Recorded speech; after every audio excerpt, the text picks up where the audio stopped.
Lucy, can you help me with breakfast? Sure, Mom. Is someone coming over this morning? Your grandparents are coming. Oh, how nice. What are we making? Pancakes, eggs, beef and mutton. Yummy. That sounds delicious. I hope so. Your grandfather has a big appetite. I hope there is enough food. Mom, you always make too much food. It looks like a breakfast buffet every time they come over.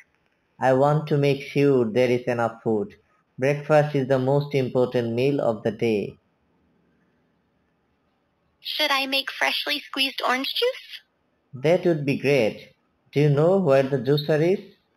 Yeah, it's on the top shelf of the pantry. Oh no, What's wrong, Mom? I'm out of eggs. Tell your dad to go to the store and buy some eggs. I will start on the beef and mutton.